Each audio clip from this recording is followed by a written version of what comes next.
میں نے اس کتاب کو اس طالب علم کے لیے بینا کرنے والا بنایا جو طالب علم بینا ہونے کا ارادہ کرے سمجھاتے وقت، استاد کا اس کو سمجھاتے وقت بینا ہونے کا اگر ارادہ کر لے تو میں نے اس طالب علم کے لیے اس کتاب کو بینا ہونے کا بینا کرنے والا بنایا ہے۔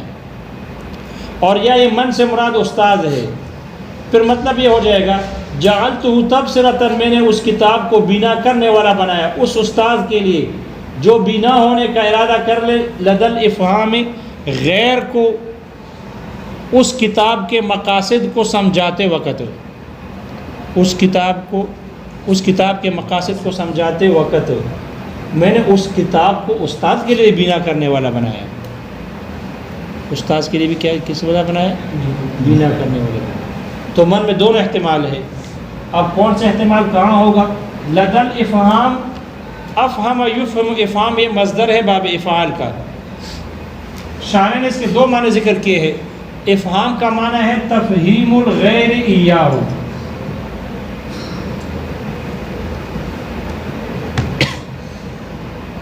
تفہیم الغیر ایاہ،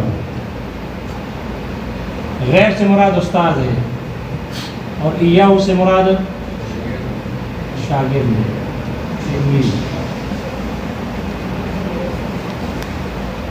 تفہیم، افہام اور تفہیم یہ دونوں متعدی فعل کے مصدر ہیں، دو مفعول چاہتے ہیں، دو مفعول بہ چاہتے ہیں یہ مصدر، تو اس کا ایک مفعول بہ موجود ہے اور ایک مفعول بہ اس کا محذوف ہے، اور وہ ہے مقاصد الکتاب، مقاصد الکتاب شاعر نے ذکر کی ہے، ٹھیک ہے۔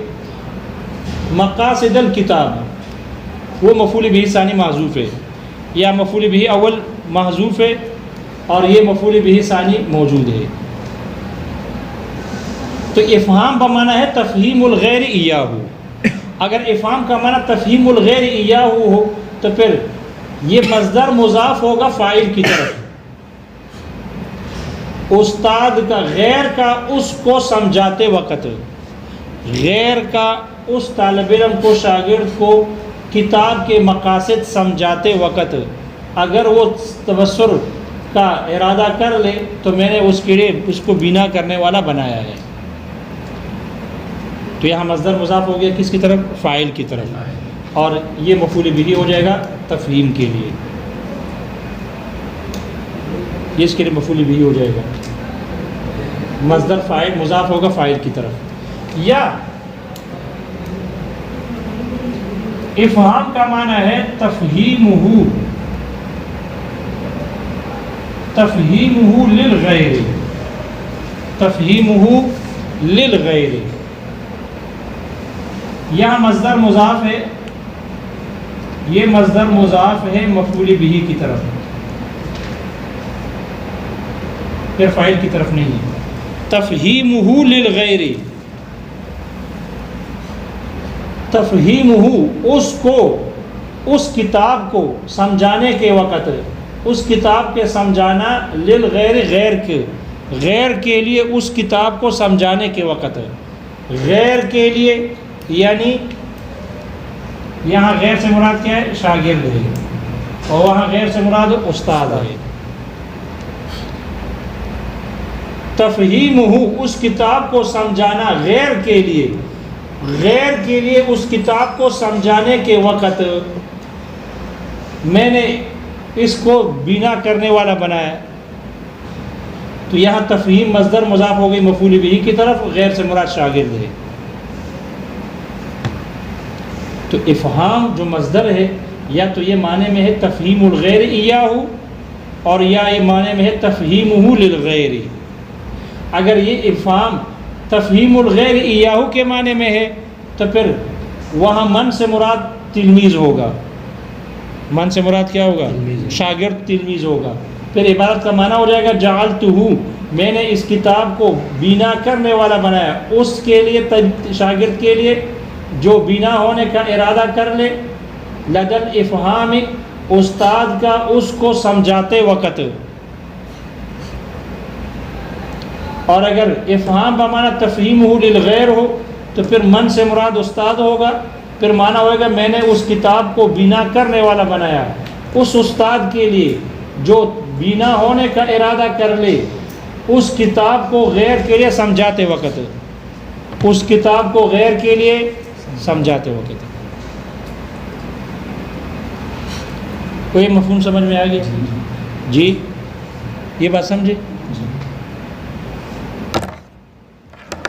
دیکھو کتاب میں وتذکرۃً پھر پڑھ لیں گے، حالانکہ اسی طرح ہے، اس میں کوئی مشکل نہیں ہے. اس کا ترجمہ دیکھو.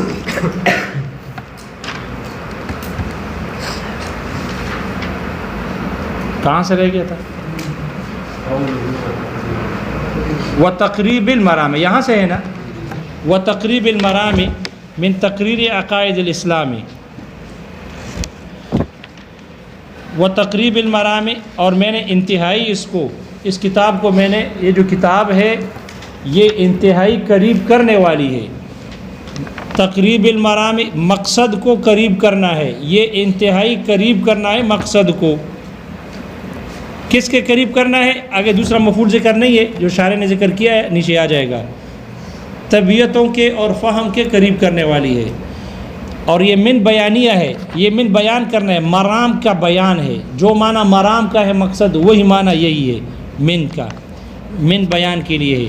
مقصد سے کیا مراد ہے؟ من تقریر عقائد الاسلامی، یعنی اسلام کے عقائد کی تحقیق کو، یہ ہے مرام سے مراد.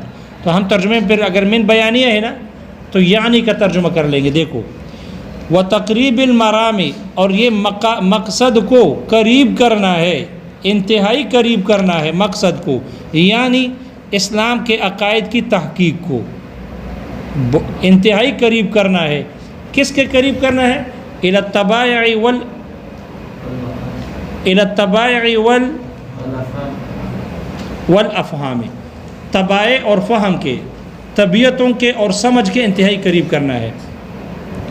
جعلتہ تبصرۃً، میں نے اس کتاب کو بنا کرنے والا بنایا، لمن، اس شخص کے لیے، حاول التبصر، اس طالب علم کے لیے جو بنا ہونے کا ارادہ کر لے، لدل افہام، غیر کا اس کو سمجھاتے وقت.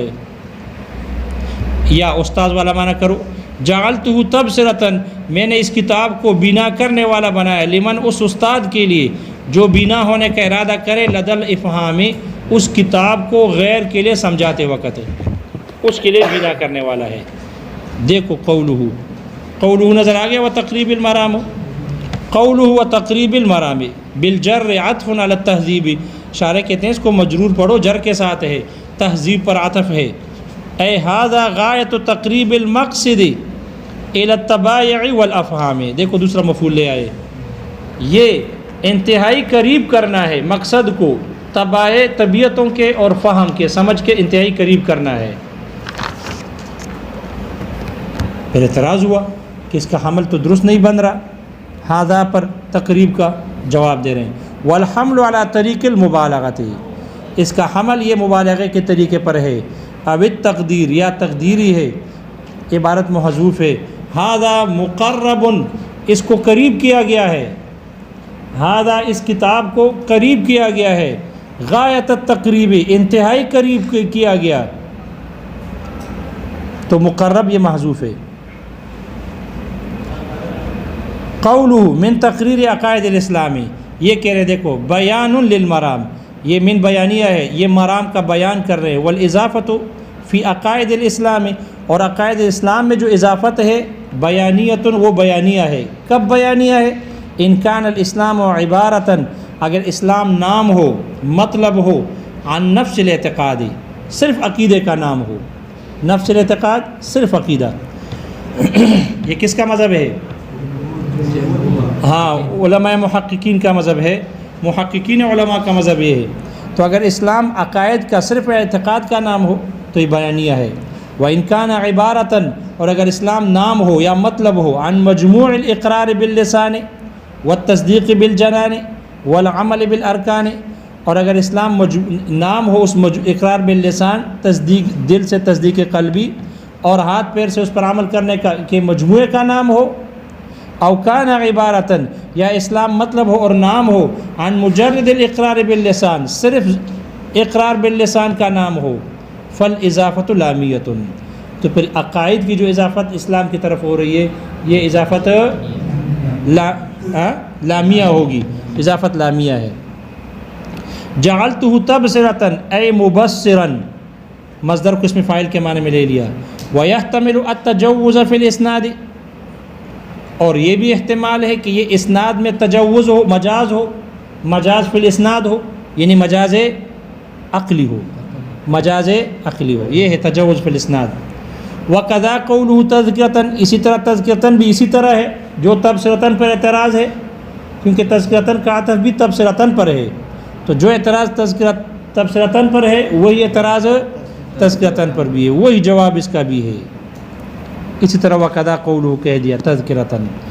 قولہ لدى الافہام بالکسر، افہام ہے کسر کے ساتھ ہے، افہام اے تفہیم الغیر ایاہ او تفہیمہ للغیر، افہام کے دو معنی ہیں، اگر پہلا معنی لے لے تفہیم الغیر ایاہ والاول للمتعلم، تو پھر یہ پہلا یہ متعلم کے لیے ہے، کس کے لیے ہے؟